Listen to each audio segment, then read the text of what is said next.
not only the creativity, it's also the flexibility in how you solve it and the ability to adapt and evolve as the services evolve.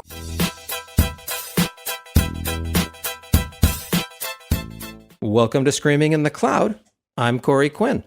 We talk to a lot of people here on this show who are deep in the weeds of SaaS companies or cloud vendors cosplaying as SaaS companies. Today, we're taking it a bit of a different direction. My guest is Michael Garski, Director of Platform Engineering at Fender Musical Instruments. They make guitars, among many other things. Michael, thank you for joining me. Oh, thanks for having me on, Corey. It's an interesting time for the Redis ecosystem with licensing changes, the Valkey fork, and AWS dropping prices for customers who are willing to migrate to Elastic Cache for Valkey. Dragonfly is another really interesting player in this space, as they've built a Redis-compatible data store that delivers significantly better performance at a much lower cost. If you're running Elasticache or Redis cloud workloads in AWS, Dragonfly guarantees a minimum 25% reduction in your bill. Listeners of Screaming in the Cloud can snag a $200 credit to try it by heading to dragonflydb.io and use the code SCREAMING after signing up to take advantage of that $200 credit offer. Seriously, what are you waiting for? And my thanks to Dragonfly for sponsoring this episode. One of the things that I really appreciate about what you do as a company is I can at least presumably explain it to someone who is not super deep in technical weeds without 45 minutes of explainer first. The easy answer is, oh, Fender, you folks make guitars.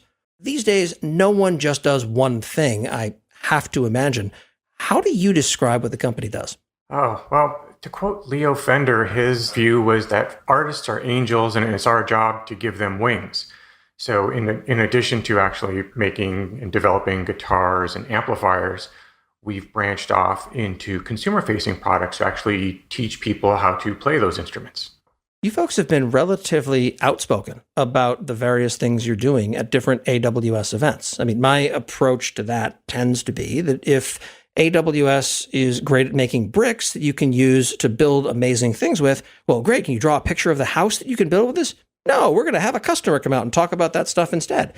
You folks have been focusing on a lot of serverless work, and you've been very public about the fact that you are almost entirely serverless driven in terms of architecture, if I'm not mistaken. That is true. Tell me about that. How did you get there and what brought it about? So I work in the digital division at Fender. We started, we're coming up on 5 years I've been there. So what we did was initially we started building, like services that could run within a container or on an EC2 instance. But we started looking at Lambda functions. We had a need to ingest a product catalog. So the IT team was able to drop us off a product catalog into an S3 bucket. And the easiest thing to do then was just trigger a Lambda function to then process that file. And it just kind of snowballed in from there. I think a common problem when people hear serverless is they think, oh, great, more discussions about Lambda functions. And Lambda is almost getting something of a tarred reputation in some circles because when we can build amazing things with it ourselves, we love it. But when we ask AWS how to wind up integrating two services or about a feature gap, their response is, oh, use a Lambda function for it. It starts to feel like they're using it as spackle, and the spackle has become load-bearing. Do you view serverless as being purely function-driven, or is it broader than that? It's much broader than that. Serverless is a mindset of where you're looking beyond just Lambda functions to using a lot of third-party services so that you can actually focus on your core business. Like we use Zora as a subscription provider for web-based subscriptions. We use Algolia for full text search. We use a variety of other services so that we can just focus on the core business. One thing that's been on everyone's mind somewhat recently has been the idea of dramatic changes as far as user behavior goes. And in the more traditional environments where you see things like EC2 instances or on-premises data centers, back when the pandemic first hit and companies that were very focused on a model of business that aligned directly with people behaving in certain ways that they suddenly didn't, would see 80% drop-offs or more in their user traffic, but their infrastructure spend just kept hanging out exactly where it was in a straight line. So on some level, it feels like, yes, the whole point of cloud is that it can be elastic, except no one builds it that way for a variety of reasons. When COVID hit, what changed for your business? Change for our business is we launched a program called Playthrough, where we did this about a year ago. We started it. We gave away 3 months of Fender Play for free. It was a single-use code that a user would redeem and no credit card required. And over a period of 5 days, we saw our traffic increase by more than 10 times. And we had very little changes we needed to make. Everything scaled up. We had no issue with, we used a lot of Lambda functions, DynamoDB. Everything just scaled up fine. The only point that became a bottleneck was our Elasticsearch cluster. However, beefing up the nodes and adding a few more nodes would resolve that issue immediately. So I'm going to go out on a limb and postulate that you folks saw increased pickup when the lockdowns hit, if for no other reason than, well, I'm trapped at home and I'm tired of staring at the guitar on the wall. I may as well learn to play it. I would guess. I could be way off base on that. No, that's very true. Even since then, even after that program has expired, of course, not everyone then, converts and sticks around, but many did, many more than we thought did stick around. And our usage and our goals were exceeded for this last year, and we're in a healthy place and looking at continuing to grow and expand in the future. So one of the applications that I think gets a fair bit of attention, rightfully so lately, is something called Fender Play. And as best I can tell, that is a app that works in the web, it works on mobile, and it's a video-based instruction tool for guitar at least, but some other instruments as well. How did that come to be? Did that exist before COVID hit? Has that been something that's been in the works for a while? Or was it, well, we're going to do a 2-week sprint and build this thing from scratch? No, we launched that this June. We're coming up on the 4th anniversary since it's been launched. So we launched this in summer of 2017.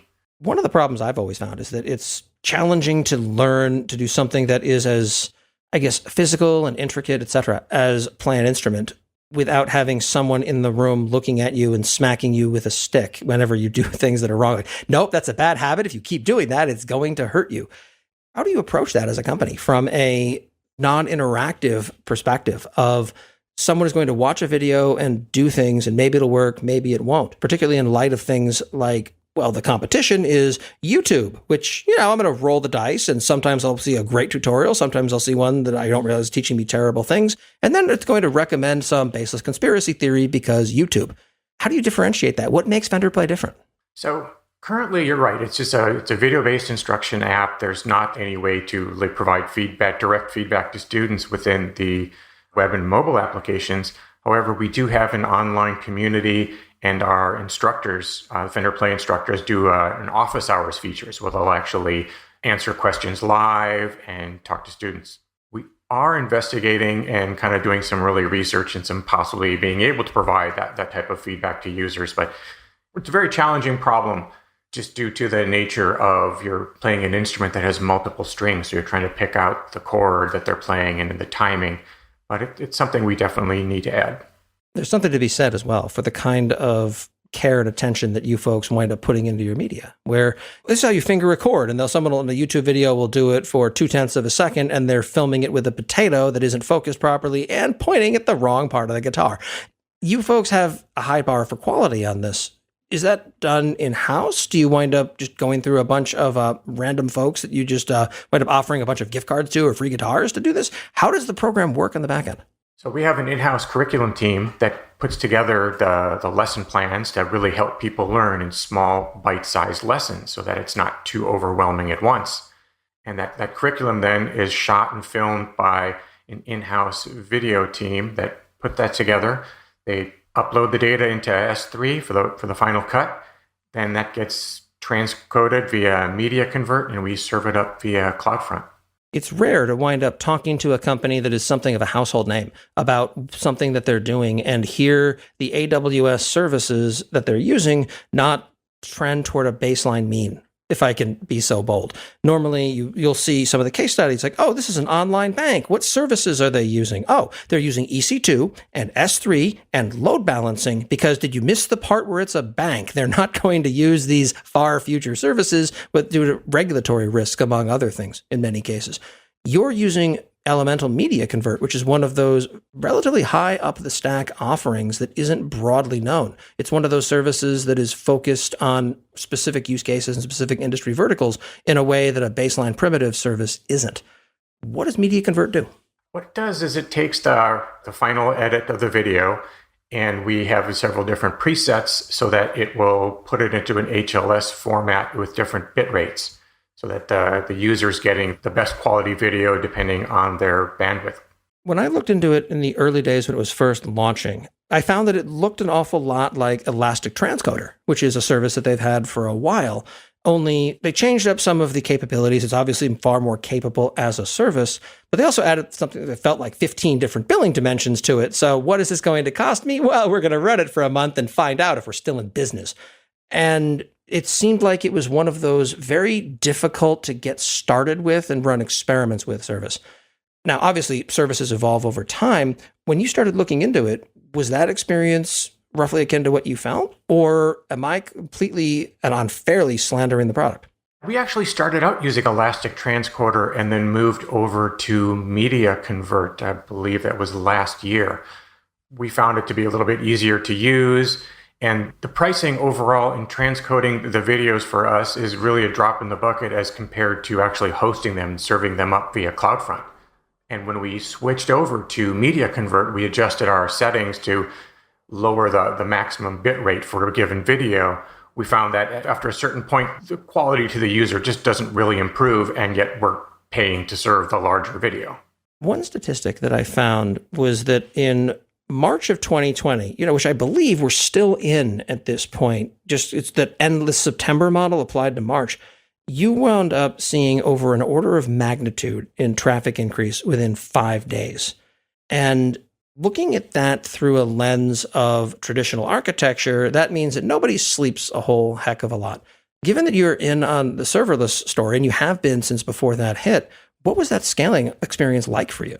Scaling experience was completely seamless. We use a lot of Lambda, DynamoDB, Kinesis, SNS to glue things together, and no problems whatsoever. We just had to bump up our Elasticsearch cluster a bit. That was really the only thing, because we saw some latency starting to rise on some of our APIs. Let me ask the uncomfortable question then, because whenever I try to scale things up quickly in a cloud environment, what was your experience with smacking into various AWS service limits as the traffic grew? Initially, we actually requested some service limits increase to make sure we weren't hitting the concurrent Lambda invocation limit. And same thing with Cognito, making sure that we weren't going to hit any limit as far as sign-ins and things like that. So we were able to just put in requests, and they serviced around pretty quick turnaround time on that as well. It really does seem like there's a strong benefit on the serverless space. But I had to double check before we started recording that you do in fact work at Fender, because you are a staunch advocate for observability. And usually when someone is that passionate about observability, you can guess that they work at an observability/monitoring company. It's akin to the idea of someone selling mattresses telling you that mattresses are great and you should have 4 of them. You're on the customer side of that and still very passionate about it. Where'd that come from? Came from my time years ago when I worked at MySpace, if anyone can still remember that, working on the search systems there. And as the company started winding down to laying people off and being one of the only people left working on those systems, being able to know and understand them, you just have to. So you have to continue to monitor and find ways to monitor it. And that really ingrained how important instrumentation is and being able to really understand the health of your application as it's running, so that you can see like, yes, everything is good. And then like something doesn't look right, so that you know where to start looking and you can be alerted of a problem. So I tend to view the world in olden terms, where monitoring was what we did, and we used something like Nagios, which was the second worst option out there because everything else felt like it was tied for first. I also take a somewhat regressive view that observability is to monitoring as DevOps is to being a systems administrator. It's the same thing, but by using the more modern terminology, you can charge more for it. I'm going to go out on a limb and guess that you take a somewhat contrarian view to that. Yes, I do. It's about really understanding how your application is running. It's not just looking at, how many HTTP 500s am I serving up per hour if I hit a threshold from the last hour. It's a lot more than that. It's really being able to really dig in and see what the issue is or what's working really well. And to that end, we rely on two services for this. We use Honeycomb and Epsagon.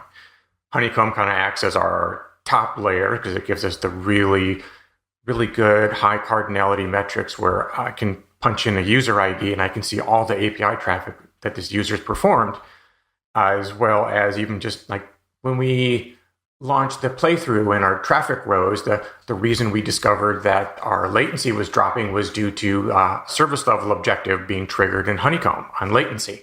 And we were able to respond to that using that before customers really noticed anything at all. Here at the Duckbill Group, one of the things we do with, my day job is we help negotiate AWS contracts. We just recently crossed $5 billion of contract value negotiated. It solves for fun problems, such as how do you know that your contract that you have with AWS is the best deal you can get? How do you know you're not leaving money on the table? How do you know that you're not doing what I do on this podcast and on Twitter constantly and sticking your foot in your mouth? To learn more, come chat at duckbillgroup.com.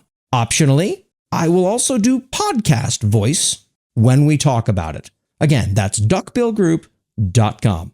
As an Epsagon customer myself, I'm always conflicted when I find myself going into their service and using it to figure out what the heck's going on with my giant pile of Lambda functions and API gateways and whatnot wired together, because the experience is uniformly excellent. But I'm also frustrated in that it needs a third party to even begin to allude to what's going on. It feels on some level like the vendor that is providing this service to me should be reasonably effective at telling me what it's doing and when it's breaking. I understand that how I wish the world is and how it actually is are two radically different things, but does that ever strike you as well? Whether or not AWS should be providing that type of level, that seems like more of a service that you can have like competition and other vendors that really specialize and get in the weeds on it. I don't think AWS needs to provide every service you could possibly use for your application. That's not something I'm too concerned about, and I don't really even think it's their place, frankly. No, I understand. The problem I keep running into on some level, whenever I try and diagnose it natively, is I look at CloudWatch and it's difficult to understand that is this, in my case, because again, I'm still early days with a lot of these things. Is it the API gateway that's having the problem? Is it the CloudFront distribution that is tied to that? Is it the Lambda function? Where is the handoff? Trying to understand where in a complicated application the failure is occurring is a challenge. And let's be clear, most of that is a problem of my own making because I didn't have the good sense to instrument this thing in a reliable, repeatable way when I built it. It feels like everything is tied together with duct tape and baling wire and spit and a bit of luck.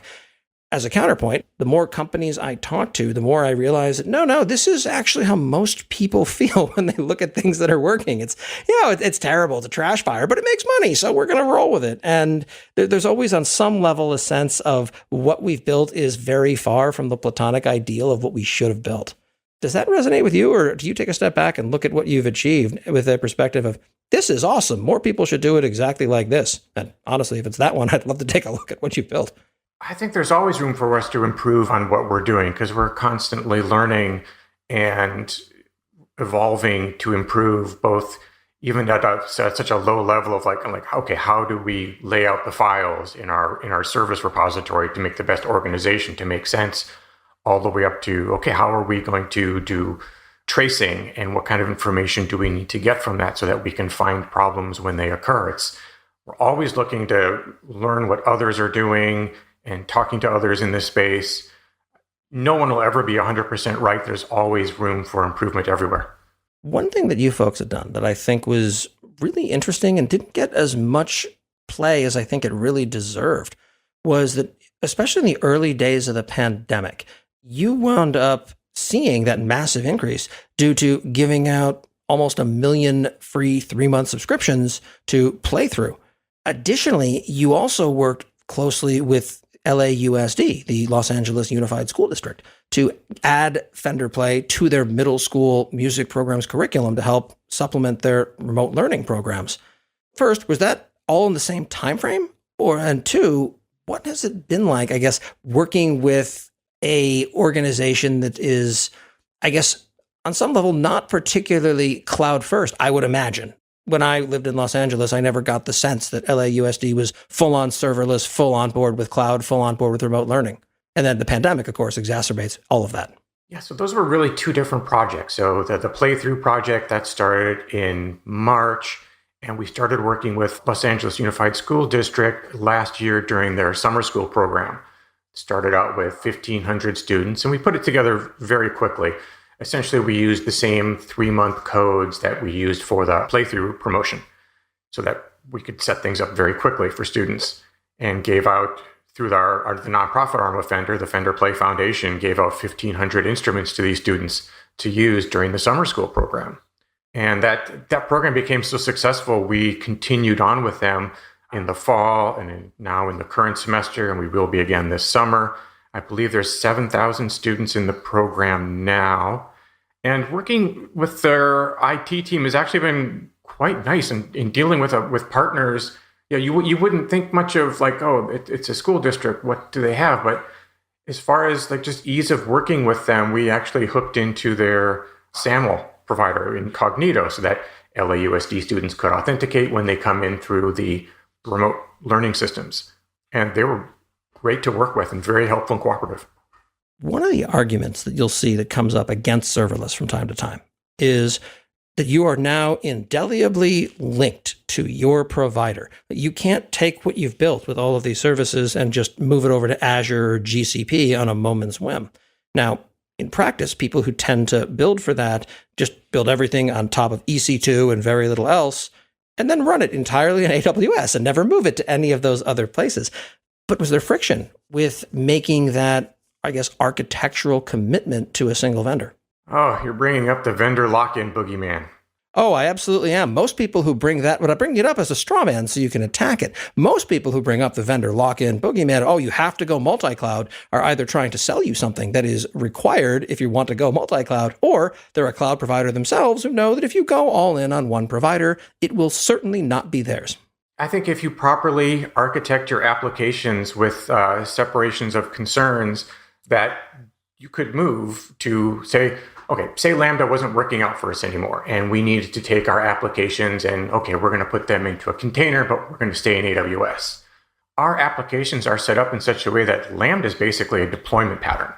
We could easily convert those individual function handlers into route handlers with a minimal effort, because the business logic and then the underlying data storage are separated. So it would be feasible for us if we wanted to, say, move to Azure and use Azure functions and whatever comparable service they have to DynamoDB. I'm not too familiar with a lot of their offerings, but that would certainly be possible to do it with obviously some effort. But really, at the end of the day, the resources you have working on the applications are end up going to costing you much more than any sort of software licensing or specific savings you're going to get from a cloud vendor. So might as well go ahead and just use those services that they're providing so that you can just focus on the business. My approach has almost universally been that looking at an awful lot of companies and their AWS bills, it is a challenge to find an environment where the resources in the environment cost more than the people who are operating them. In the context of business, AWS bills seem giant and enormous right up until you look at payroll. And then it's, okay. What's counterintuitive for folks who are learning this, and I fall prey to it myself, is when I'm playing around as a hobbyist trying to build something, I value my time as free because I'm learning as this goes. And then in that context, especially when I was starting out as a student, it was, oh, great. So if this winds up costing me $7 a month, that's a lot of money. That's my ramen budget. So I'm instead going to wind up spending 8 hours avoiding it charging me anything. It's the exact opposite from the direction you want staff that you're paying to work on these things to go in. How do you approach the idea of increasing the cloud cost if it will save time for your team? It's a balance between, do we need to build this ourselves? And then not only build it, you have to operate it and maintain it. Or what is the cost of getting this third-party service? And that's really what it comes down to in all of them. And do we actually want to spend time working on this piece of infrastructure that these other people are specialized in and do so well? I've got better things I can have people doing than that. Speaking of people, one thing that you talk about, as you self-describe, is that you wind up not writing a whole lot of code anymore, but you're something of a stickler for observability and enforcing consistency between services. So you'll periodically do things like submit a PR to tweak a log message to put your mind at ease, was one example that you gave. Given that you're a director, which is generally manager of manager style approaches, how do you avoid having those PRs come across to your team as either micromanagement or a condemnation of what they've built? Because I get it. When I see something that's easy and small to tweak, I want to go ahead and get it fixed immediately. I don't want to go back and forth and play those games. I just want it done. But I'm also always weighing that against, I don't want to have people think that I'm judging them somehow for something I'm very much not. That's a very good point. The larger technical decisions on how things are laid out, I generally just I don't insert myself into. I let the team go ahead and make those decisions and lead that direction and let them take the charge on that. And I kind of take the approach of looking at it as more of a guiding and mentoring and teaching to kind of really hone and instill that discipline in really being able to understand what the applications are doing. And as our team is growing, I have less and less time to even do those things, but I can go through the systems and go, hey, how come we're not tracing this call to the reCAPTCHA servers? Let's add that in there. And I'll just, at this point now, I mainly just write Jira tickets to have someone else actually do the work. The more I do this, the more I realize that as complicated as the technology is, the people are in many ways far more complicated and, let's be fair here, non-deterministic. Things that work super well on one person 1 month could work entirely differently following month, or even with the same person, or between teams. It's a constant balancing act on some level. And giving people a sense of psychological safety has always been like the biggest challenge. The thing that surprised me about management back when I was running ops teams was the more, I guess, responsibility you accrue as you rise from individual contributor into the management. Rise is sort of the wrong term. It's an orthogonal transition. Is that you spend a lot more time on the people problems, and your ability to directly control or affect change diminishes because you have to do everything via influence. You get a lot more responsibility with a lot less direct power over the outcome in some ways. Does that align with how you see it? Or do I have very strange approaches on management, which may be true and why I got out of it as fast as I could? No, that is a good point, because you are having to a lot of like influence and guide and sort of more take a higher level view, as opposed to really getting into the weeds of like, okay, what methods are we going to put on this interface? How are we going to architect the internals of an application? Those are details I just really don't have time for anymore.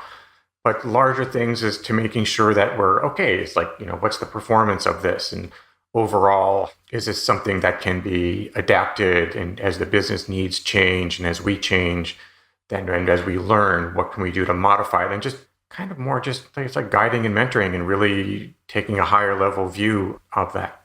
I'm going to selfishly ask about something that I struggle with myself that goes a bit more into the technical area, but you talk about enforcing consistency across all of your different services. What does that mean?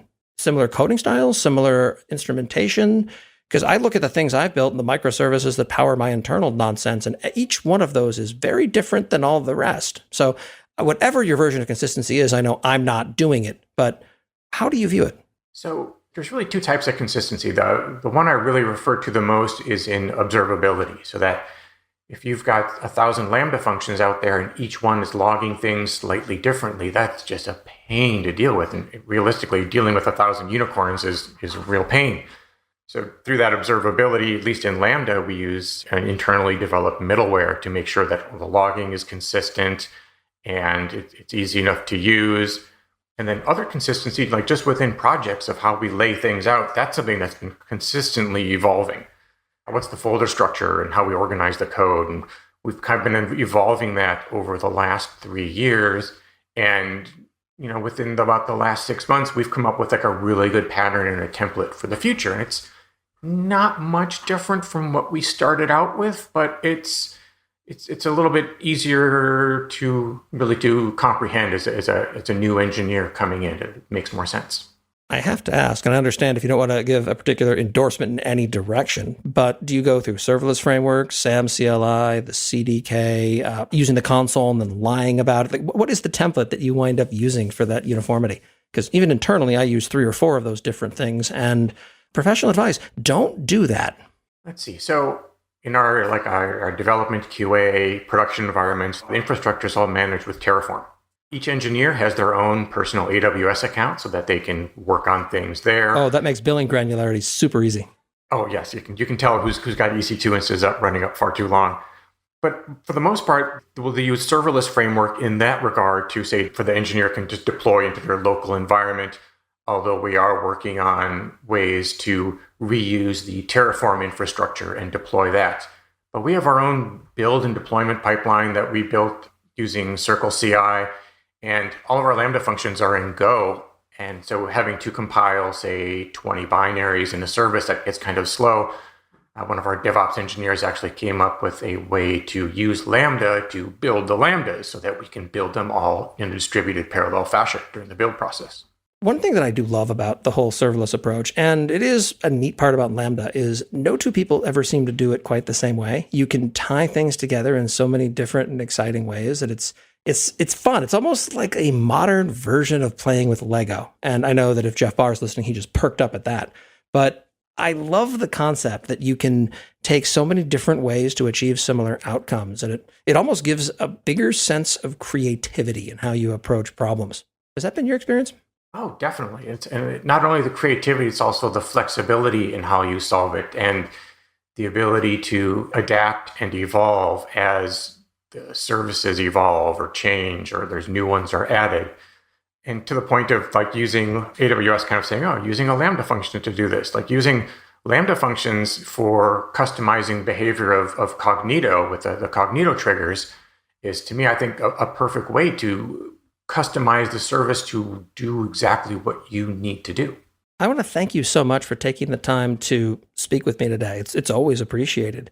If people want to hear more about what you have to say and how you view these things, or even possibly decide to work with you, where can they find you?